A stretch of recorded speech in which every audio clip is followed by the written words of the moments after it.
사랑하는 예봄의 성도 여러분, 오늘 화요일 새벽입니다. 오늘도 성도님들의 가정과 생업에 하나님의 은혜와 평강이 넘쳐나기를 주님의 이름으로 축원합니다.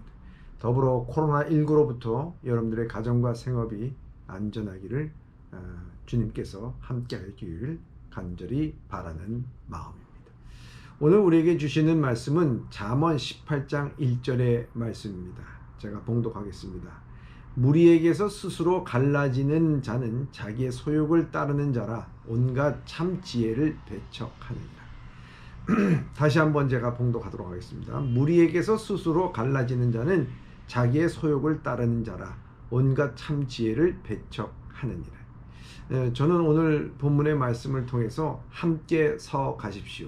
함께 서 가십시오라는 주제를 통해서 이 말씀을 함께 나눠보고자 합니다.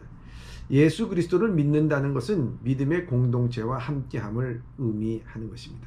사단은 항상 성도들을 믿는 무리들 가운데서 분리를 시키려고 하고 홀로 신앙의 삶을 살아가게 만듭니다.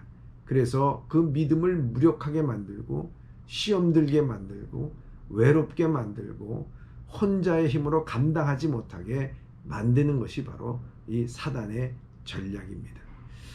그래서 히브리서 기자는 말하기를 모이기를 패하는 어떤 사람들의 습관과 같이 하지 말고 오직 권하여 그 날이 가까움을 볼수록 더욱더 그리하자. 더욱더 모이라는 거죠. 함께 하라는 것입니다. 초대교회는 성도들이 성전에 모이기에 힘썼다고 말하고 있습니다. 다윗은 성전에 올라가면서 형제가 서로 동거하고 연합합이 어찌 그리 아름다운고라고 고백하는 것을 볼 수가 있습니다. 신앙은요, 함께 서가는 것입니다. 홀로의 신앙 별로 안 좋습니다. 아니, 그건 사단의 밥이 되는 것입니다.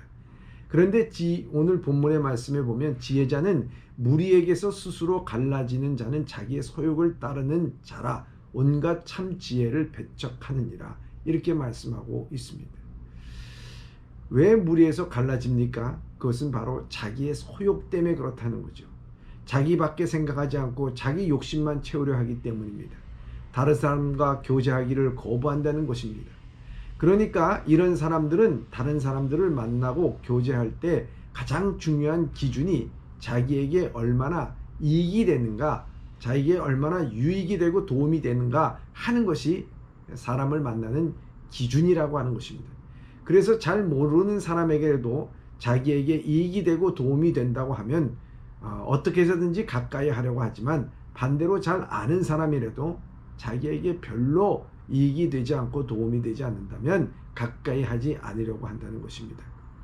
그런데 말씀을 보면 이런 사람은 결국 온갖 참된 지혜를 배척하게 된다고 말씀하고 있습니다. 우리는 실제로 몇 사람만 함께 있어도 스승을 만날 수 있다는 말처럼 다른 사람과의 교제에서도 참 중요한 지혜를 얻는 경우가 참 많이 있습니다. 그런데 스스로 공동체에 떨어져 나가는 사람은 결국 이런 지혜를 얻을 수 없다는 것입니다. 그러니까 믿음과 삶의 참된 지혜를 얻기 위해서라도 우리는 그리스도에게는 믿음의 교제가 중요하다는 것입니다. 그래서 실제로 종교개혁자 칼빈은 교회는 우리 그리스도인의 어머니라고 했습니다. 교회가 그리스도인의 어머니입니다. 그만큼 우리 그리스도인들은 교회라는 공동체를 통해서 하나님의 사랑과 은혜를 누리면서 믿음이 자라나기도 하고 세상과 제약에 대해서 맞서는 힘을 얻기도 하는 것입니다. 아무리 믿음이 신실한 사람이라도 혼자서는 하기가 어려운 일을 교회라는 공동체를 통해서 할 수가 있는 것입니다. 특히 사도행전 2장 4절에 보면 예루살렘의 초대교회 그리스도인들이 어떻게 신앙생활을 했는지 보여주는 말씀이 나옵니다. 그들은 성령이 충만함을 받은 후에 서로 가진 재산을 다 사도들 앞에 내놓고 필요에 따라 나누었다고 말씀하고 있습니다. 그야말로 하나님의 사랑을 경험하는 삶을 살았습니다.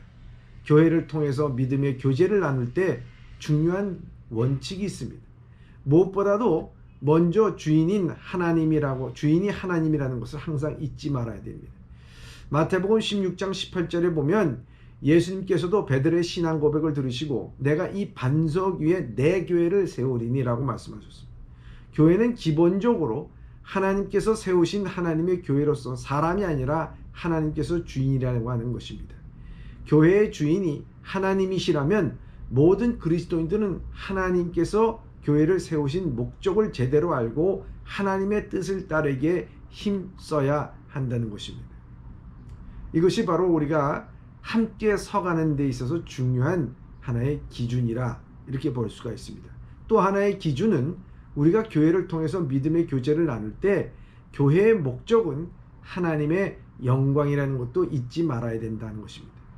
교회의 주인이 사람이 아니라 하나님입니다. 그래서 교회가 기쁘게 해야 할 대상도 사람이 아니라 하나님이어야 한다는 것입니다. 그래서 실제로 여기 이사야서 43장 21절에 보면 이 백성은 내가 나를 위하여 지었나니 나를 찬송하게 하려 함이라. 이사야서 43장 21절에 말씀하고 있습니다. 우리가 함께 서가는 신앙생활을 할 때 무슨 동향의 모임도 아니고요. 또 자기하고 뜻이 맞는 사람의 모임이 아니라 하나님의 영광을 위해서 함께 서 나가야 된다 하는 것입니다. 또 한 가지는 교회에서 이루어지는 믿음의 교제는 당연히 서로 사랑으로서 섬기는 모습이 되어야 된다는 것입니다. 예수님께서 제자들의 발을 씻겨주시면서 하시는 말씀이 내가 너희의 주와 선생이 되어 너희 발을 씻겼으니 내가 너희를 사랑한 것처럼 너희도 서로 사랑하라 말씀합니다. 또 너희가 사랑하면 이로써 너희가 내 제자인 줄 알리라 이렇게 하셨습니다. 거꾸로 이야기하자면 서로 사랑하지 않으면 그리스도의 제자가 아니라는 말씀입니다. 그만큼 믿음의 교제에는 사랑의 섬김이 있어야 됩니다. 또 교회에서 이루어지는 믿음의 교제는 사람을 세워주는 모습이 되어야 합니다. 세상의 모임에서는 서로 경쟁하고 모함하고 헐뜯고 남을 끌어내야 되는 경우가 있습니다. 하지만 우리 그리스도인들은 같은 하나님 아버지를 믿고 섬기고 같은 예수님을 믿고 구원받은 하나님의 자녀이고 믿음 안에서 한 형제자매가 된 믿음의 가족입니다. 그러니까 우리는 믿음의 교제를 통해 어떤 경우이라도 모함하지 말고 헛들지 말고 경쟁이나 갈등하지 말고 서로 격려하고 위로하고 세워주고 힘써줘야 된다 하는 것입니다. 이것이 바로 함께 서가는 것입니다. 탈무드의 이야기 하나를 소개하겠습니다.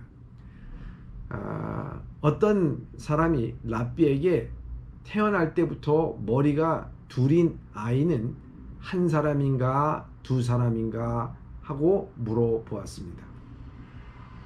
그러자 랍비는 이렇게 대답했습니다.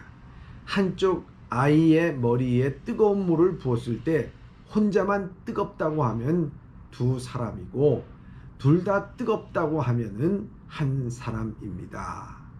이렇게 대답했습니다. 유대인은 어려움을 겪는 다른 유대인을 모른 척하면 안 된다는 것입니다.